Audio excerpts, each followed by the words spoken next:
Hello friends, welcome to నవల హృదయం. ఈ వీడియోలో మనం సిరి తెచ్చిన ప్రేమసిరులు అనే కొత్త నావెల్ చూడబోతున్నాం. కథలోకి వెళ్ళిపోదాం రండి. దివ్యకు ఆస్తిపరమైన వ్యత్యాసాన్ని మనసులో పెట్టుకోవద్దు అని, తాము ఎందుకు ఈ సంబంధం కలుపుకోవాలి అని అనుకుంటున్నారో వివరంగా వివరించింది పార్వతి. అనురాగ్ తాను పార్వతి కన్నబిడ్డను కానని, ఇప్పటి సిరిల ఒకప్పుడు పార్వతికి దొరికానని చెబుతాడు. ఎన్ని జరిగినా ఆఖరి నిర్ణయం దివ్యదే అని చెప్పి ఆమెకు సమయం తీసుకోమని చెప్పాడు అనురాగ్. అప్పటికే భోజనాల సమయం దాటిపోతుండటంతో అందరినీ లోపలికి రమ్మని పిలుస్తాడు. అందరూ ఇంట్లోకి వెళ్ళగా ఒంటరిగా ఆలోచనలతో సతమతమవుతూ తోటలో ఉండిపోతుంది దివ్య. ఇప్పుడేం చెయ్యాలి? వీళ్లను నమ్మొచ్చా? అమ్మా నాన్నలు నా అభిప్రాయమే వాళ్ళ అభిప్రాయమని చెప్పారు. అంటే వాళ్లకు ఈ సంబంధం నచ్చిందనుకుంటా. అయితే వీళ్ళు మంచివాళ్లే అయ్యుంటారు. కానీ ప్రకాష్తో పెళ్లి అన్నప్పుడు కూడా ప్రకాష్ మంచివాడే అని కదా చెప్పారు. అలాగే కదా అనుకున్నాము. కానీ తీరా ఇటువంటి ఒక చిన్న సంఘటన జరిగేసరికి వాళ్ళ నిజస్వరూపాలు బయటపడ్డాయి. ఇటువంటప్పుడు ఎలా నమ్మను? అప్పుడైతే నేను మాత్రమే కానీ ఇప్పుడు నాకు సిరి బాధ్యత ఉంది. రేపు పెళ్ళయ్యాక అడ్డు తిరిగితేనో? ఆగాగు, ఇంతకు ముందు ఆయన కూడా తను కూడా సిరిలానే పార్వతి గారికి దొరికాను అని చెప్పారు కదా. అలా అయితే వారు నిజంగానే పరిస్థితిని తెలుసుకొనే మనస్ఫూర్తిగా ఈ పెళ్లి జరగాలని అనుకుంటున్నారా? కానీ ఈ అనురాగ్ గారికి నా గురించి ఎలా తెలుసు? ఆ రోజు నన్ను మొదటిసారి చూశాను అంటున్నారు. ఎంత లేదన్నా నేను ఒక గంట లేక గంటన్నర మాత్రమే కదా ఆ రోజున రోడ్డు మీద ఉంది, అది కూడా ఏడుస్తూ. అలాంటిది నా గురించి పూర్తిగా తెలిసినట్లు ఎందుకు మాట్లాడుతున్నారు? అనురాగ్ గారు చూడబోతే అందంగా, అమ్మాయిలు చూడగానే అతడి కోసం పడిపోయేలా ఉన్నారు. నేను కూడా అతన్ని చూసిన క్షణం అలానే అనుకున్నాను. ప్రతి ఒక్క విషయం ముక్కుసూటిగా చెప్పేస్తున్నారు. ఆయన కళ్ళల్లో ఏదో తెలియని భావన కనిపిస్తోంది. నన్ను చూడగానే ఎందుకు ఒకలా ఉంటున్నారు? ఆయనను ఇంతకు ముందు నేను ఎప్పుడైనా చూశానా? ఆఫీస్ నుండి తిరిగెళ్తుంటే యాక్సిడెంట్ జరిగింది అన్నారు. కానీ ఆ రోడ్లో మా ఆఫీస్ మాత్రమే కదా ఉంది. ఆయన్ను నేను మా ఆఫీస్లో ఎప్పుడూ చూడలేదే. అసలు వీళ్ళు మంచివాళ్ళ కాదా? చూస్తూ చూస్తూ సిరిని సమస్యల్లోకి లాగలేను. ఏం చెయ్యాలి? ఎలా తెలుసుకోవాలి? గిరీశం మామయ్య మంచివాళ్ళు అని చెప్పారు. వాళ్ళ మాటలు, నడవడిక కూడా సౌమ్యంగా, పద్ధతిగా ఉంది. విచిత్రం ఏంటంటే ఈ రోజుల్లో ఇంత మంచి వాళ్ళు ఉంటారా అన్నట్లు ఉంది. అందుకే నాకు నమ్మశక్యం కావడం లేదు. అమ్మ వాళ్ళు కూడా పూర్తిగా నిర్ణయం నాకే వదిలేసి వెళ్ళిపోయారు. ఎలా అయినా వీళ్ళ గురించి తెలుసుకోవాలి. ఏం చేస్తే తెలుస్తుంది? ఇలా ఆలోచనల్లో మునిగిలేస్తుంది దివ్య.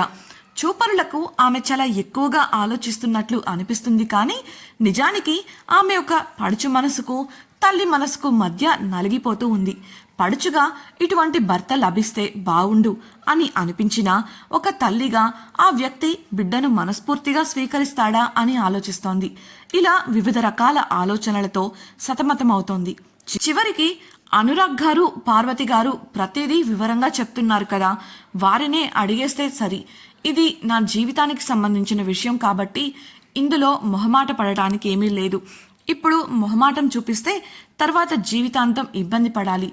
వెళ్ళి మాట్లాడతాను అని లేచి లోపలికి కదిలింది. ఆమె గుమ్మంలో అడుగు పెట్టేసరికి సరదాగా మాట్లాడుకుంటూ ఒకే కుటుంబంలా కలిసిపోయి భోజనాలు చేస్తూ కనిపించారు ఇంట్లోని వారు. పార్వతి చెబుతుంటే పని మనిషి అందరికీ కొసరి కొసరి వడ్డిస్తూ ఉంది. అక్కడ అందరూ అంటే శ్యామల, మాధవరావు, గిరీశం, పార్వతి, అలాగే మనోహర్లు ఉన్నారు. కానీ అనురాగ్ మాత్రం కనిపించలేదు. అతడు ఎక్కడున్నాడా అని చుట్టూ చూసింది, కానీ అతడు మాత్రం కనిపించలేదు. అలా అతడి కోసం వెతుకుతూ ముందుకు వెళుతున్న ఆమెను గమనించింది పార్వతి. ఇలా వచ్చి నువ్వు కూడా భోంచేయి దివ్య అని పార్వతి పిలవగానే సరే అని ముందుకు కదలబోయింది దివ్య. అప్పుడే ఏవో శబ్దాలు వినిపించి చుట్టూ చూసింది. ఇంతలో ఆ శబ్దాలు సిరి ఉన్న గది నుండి వస్తున్నాయని గమనించి కంగారుగా వేగంగా అటువైపు వెళ్ళింది. అది గమనించిన పార్వతి పాపతో అనురాగ్ ఉన్నాడులే కానీ నువ్వు రా దివ్య అనడం, దివ్య సిరి ఉన్న గది ద్వారం వద్దకు చేరుకోవడం ఒకేసారి జరిగాయి.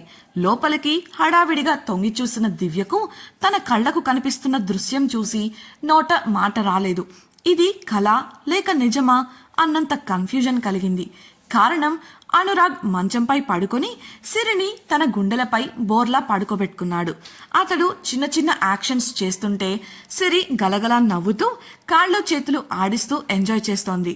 దివ్య కంటికి అతడి గుండెలపై పడుకొని నీలిరంగు గౌను వేసుకొని బోసి నవ్వులు చిందిస్తూ పసిడి బుట్ట బొమ్మలా అందంగా కనిపించింది సిరి.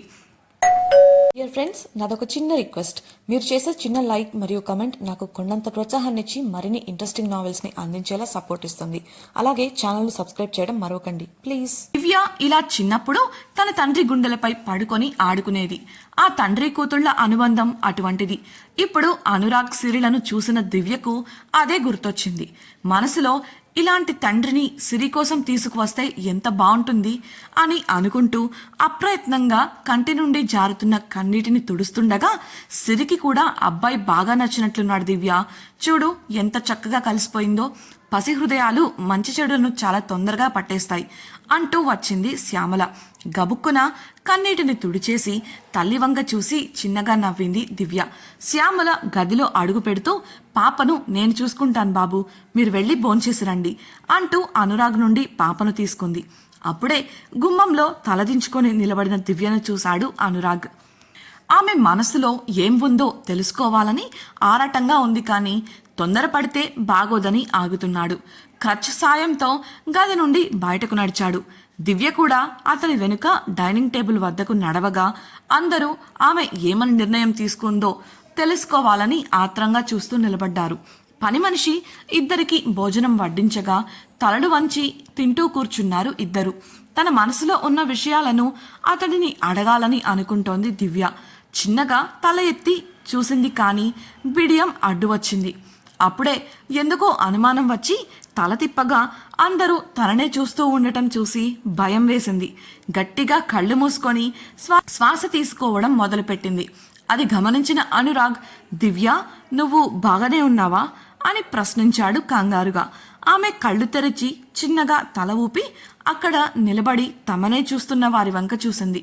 తాము అక్కడ ఉండటం వల్ల దివ్య అనురాగ్తో మాట్లాడటం లేదు అని అర్థం చేసుకుంది పార్వతి.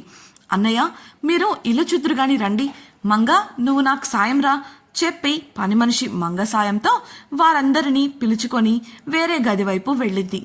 దివ్య అనురాగ్ వంక మాట్లాడేందుకు ధైర్యం తెచ్చుకుంటూ చూస్తోంది, కానీ అతడు అవేవి పట్టించుకోవడం లేదు.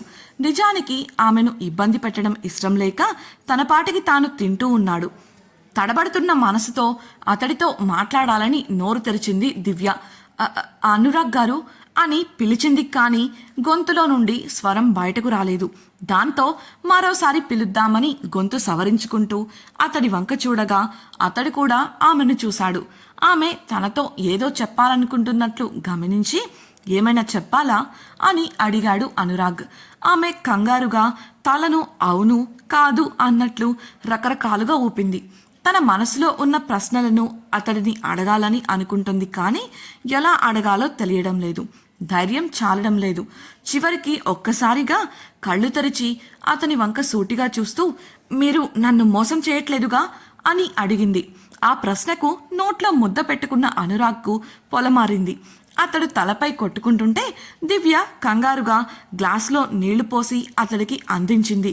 ఆ నీటిని తాగిన అనురాగ్ కొంత స్థిమితపడి దివ్య వంక ఆశ్చర్యంగా చూస్తూ, నీకెందుకు అలాంటి అనుమానం వచ్చింది అని అడిగాడు. అందుకు దివ్య పళ్ళెంలో ఉన్న అన్నంను కలుపుతూ మొహమాటంగా, నేను ఇలా అడిగినందుకు నన్ను క్షమించండి, కానీ నాకు ఏం చేయాలో అర్థం కావడం లేదు. నాకు ఇంతకు ముందే పెళ్లి కుదిరి చెడిపోయింది అని మీకు తెలిసే ఉంటుంది. అప్పట్లో అబ్బాయి తరపు వారు మాతో చాలా మంచిగా ఉండేవారు. సిరిని తీసుకొని ఇంటికి వెళ్లే వరకు కూడా మాకు వాళ్ల నిజస్వరూపాలు తెలియలేదు. అంతలా నటించారు.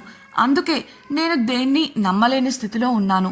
వాళ్లలా మీరు కూడా నటించి రేపు పెళ్ళయ్యాక మారిపోరు కదా.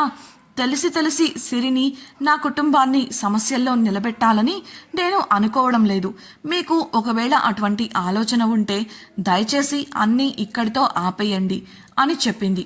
దివ్య మాటలతో ఆమె మనసు లోతుల్లో ఎన్ని రకాల ఆలోచనలు, అనుమానాలు ఉన్నాయో అర్థం చేసుకున్నాడు అనురాగ్. ఆ మాటలు చెబుతున్నప్పుడు ఆమె కళ్ళల్లో సన్నని కన్నీటి పొర. ఏడ్చేదేమో కానీ అనురాగ్ పరాయివాడు కావడం వల్ల కన్నీటికి ఆనకట్ట వేసేసింది. అనురాగ్ దివ్య వంక సూటిగా చూస్తూ, ఇలా చూడు దివ్య అంటూ పిలిచాడు. ఆమె అతడి వంక చూడగా అతడు సూటిగా ఆమె కళ్ళల్లోకి చూస్తూ చెప్పిన మాటలకు దివ్య కన్నీటి పర్యంతమైంది. ఇంతకీ అనురాగ్ దివ్యతో ఏం చెప్పాడు తెలుసుకోవాలనుకుంటున్నారా? అయితే ఛానల్ను సబ్స్క్రైబ్ చేసి సిరి తెచ్చిన ప్రేమసిరిలు తర్వాతి భాగాన్ని వినేయండి. మీకు ఈ వీడియో నచ్చినట్లయితే లైక్ చేసి మీ సన్నిహితులతో షేర్ చేయండి. మీ అభిప్రాయాలను మాతో పంచుకోవడం కోసం కామెంట్ సెక్షన్లో తెలియజేయగలరు. ఇట్లు మీ నవలా హృదయం team. Thank you for listening.